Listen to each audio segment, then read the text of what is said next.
जब जब नीतीश कुमार को जरूरत महसूस हुई है भारतीय जनता पार्टी को हड़काने की, तब तब लालू प्रसाद उनके परिवार को सामने खड़ा कर दिया। दिल्ली से जब तेजस्वी यादव पटना आते हैं और उनसे कई सवाल पूछे जाते हैं, जिसमें सबसे उबलता हुआ सवाल जो बिहार में चल रहा है, मटेरियल वाली बात। जी, जो दबाव वो भाजपा पर बनाना चाहते थे तेजस्वी के माध्यम से और इस वोट बैंक के माध्यम से, वो उन्होंने साध लिया। जब भी उनको ऐसा ये तो स्पष्ट है बाबा, मैं इसमें गलत नहीं हूँ कि नीतीश कुमार कोई पलटी नहीं मारने जा रहा है। नहीं,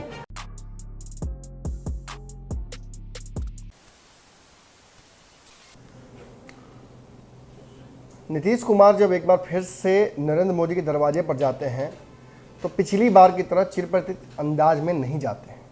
इस बार उनके साथ एक जत्था होता है, बिहार के राजनीतिक शरणार्थियों का जत्था। अब कह रहे हैं शरणार्थी क्यों कह रहे हैं जी, आगे समझ में आएगा क्यों बोल रहे हैं। बिहार से जितने लोग नीतीश कुमार के साथ गए थे दिल्ली, उन सभी लोगों ने नरेंद्र मोदी के दरवाजे पर खड़े होकर वही गुहार लगाई जो तेजस्वी यादव ने उन लोगों को बताकर भेजा था। तेजस्वी खुद भी मौजूद थे और इन सारी घटनाओं के बीच आपने एक अलग सी केमिस्ट्री देखी।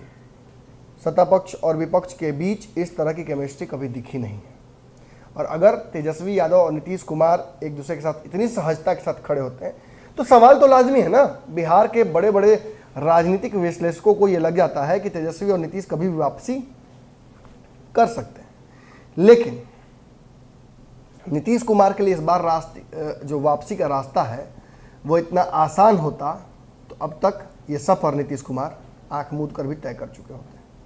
लेकिन यही तो बात है, जब बिहार की राजनीति की नस आप पकड़ने जाते हैं तो इतनी आसानी से पकड़ाती नहीं, समय लगता है।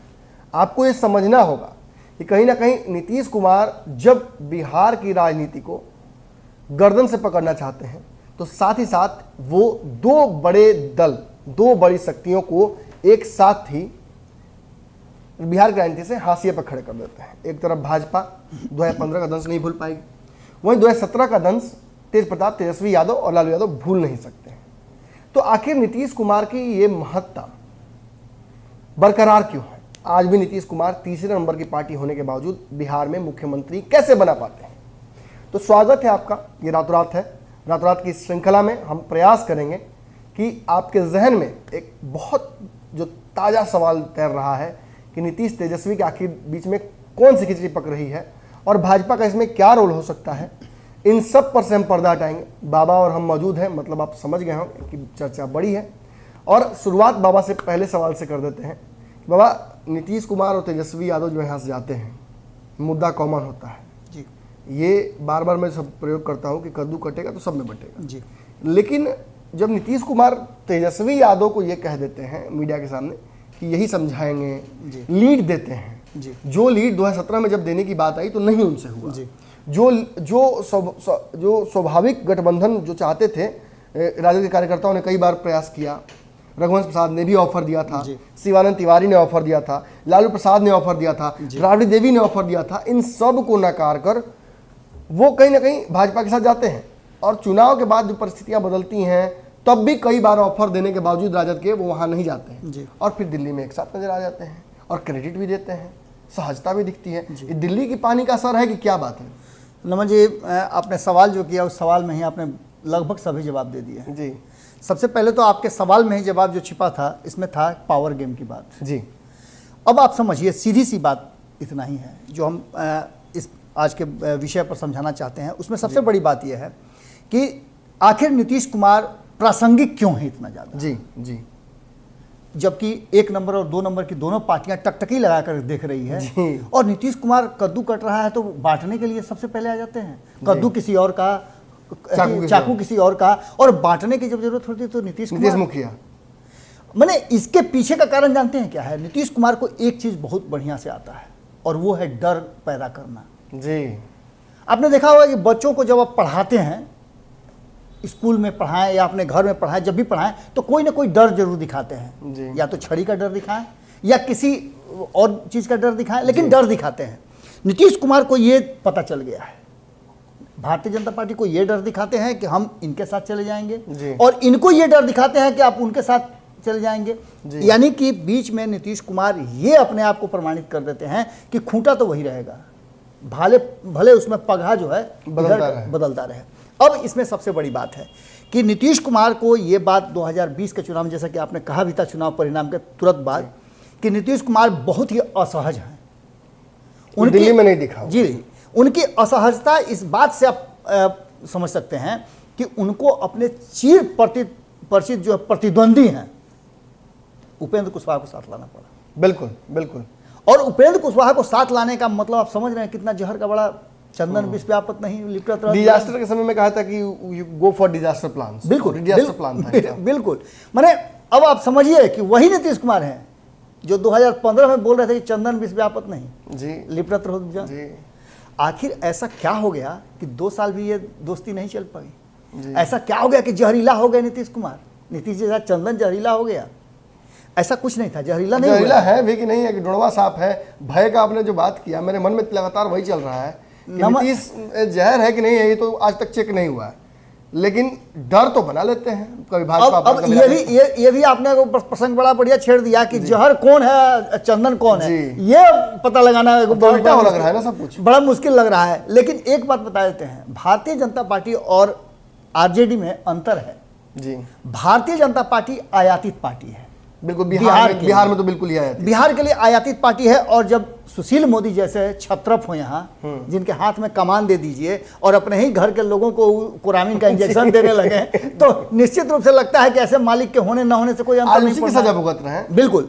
आज बार बार उनको चैलेंज किया जा रहा है कि मुख्यमंत्री का कैंडिडेट कौन है, कोई नाम सामने नहीं आता है। तो कभी कभी आप देखिए कि सम्राट चौधरी भाला लेकर के, तलवार लेकर के तैयार हो जाते हैं, कभी आप देखिए कि गिरिराज सिंह आकर के लगते हैं मीटिंग करने।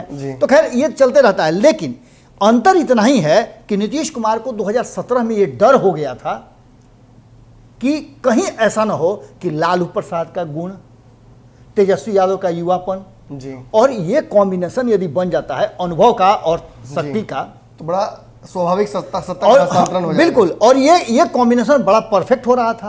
ऊपर से एगो लठई साथ में थे, धनुधारी के जो रथवाहक हैं आजकल खिसिया के दूर तेज प्रताप यादव, वो एक अलग हैं। और ये एक बड़े फैक्टर भी हैं जो आज हम बता रहे हैं, जो चर्चा कर रहे हैं, उसमें एक बड़े फैक्टर भी हैं।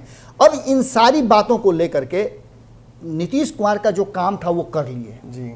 जब नीतीश कुमार को जरूरत महसूस हुई है भारतीय जनता पार्टी को हड़काने की, तब लालू प्रसाद उनके परिवार को सामने खड़ा कर दिए हैं जी कि भैया हम आपसे नहीं लड़ेंगे, देखिए लड़ने वाला यहाँ सामने खड़ा है जी। आपको याद होगा कि जब मिल करके अंदर आए थे तो वही माइंड गेम और पावर गेम नीतीश कुमार वाला नरेंद्र मोदी ने यूज किया था, जो बार बार आपको याद होगा उस समय हमने ये बात कही थी भारत लाइव में, और कोई कहे चाहने के, लेकिन भारत लाइव में ये बात जरूर कही थी, स्पष्ट कर दिया था कि इनके माइंड गेम को समझ करके नरेंद्र मोदी ने वही नाले पे दाला मारा था और पूछ लिया था लालू प्रसाद का तबीयत जी।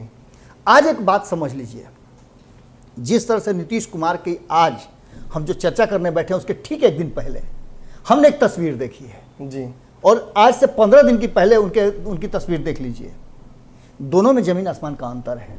जो जिलाहट आज दिख रही थी बिहार में, बिल्कुल बिल्कुल, दिल्ली और बिहार के पानी में अंतर है। मैं वही कह रहा था नमन जी कि दिल्ली से जब तेजस्वी यादव पटना आते हैं और उनसे कई सवाल पूछे जाते हैं, जिसमें सबसे उबलता हुआ सवाल जो बिहार में चल रहा है मटेरियल वाली बात जी, तो कहते हैं कि भैया कोई जीव मटेरियल कैसे हो सकता है जी, और मटेरियल में 40 प्रकार के गुण हों, लेकिन उससे काम नहीं चलेगा। यहाँ चाहिए 200 से ऊपर, 270 से ऊपर गुण चाहिए, मतलब हर चीज में गुण मिलाया जाता है। तो आंकड़े उनके पास कहाँ है? अगर 40 सीट बिहार में है, आंकड़ों की चर्चा तो हमने स्पष्ट कर दी थी कि अगर आंकड़ों की बात करें तो नीतीश के पास मुख्यमंत्री बनने के भी आंकड़े नहीं है, लेकिन मुख्यमंत्री हैं।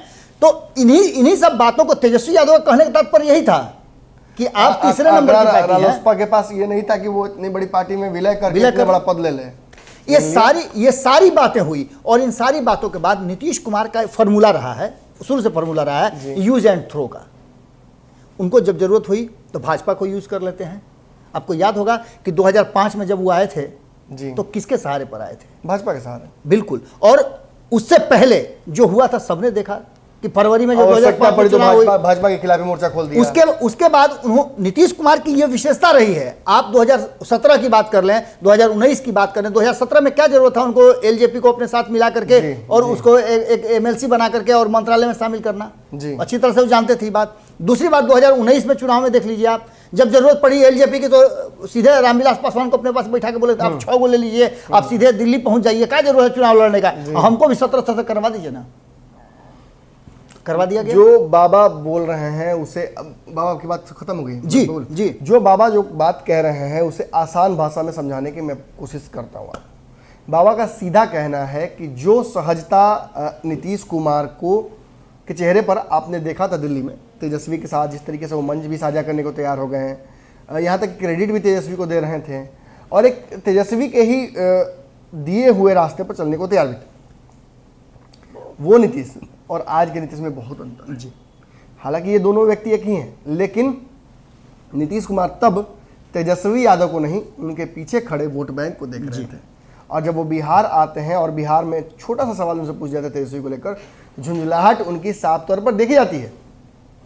बात स्पष्ट है, जो दबाव वो भाजपा पर बनाना चाहते थे तेजस्वी के माध्यम से और इस वोट बैंक के माध्यम से, वो उन्होंने साध लिया।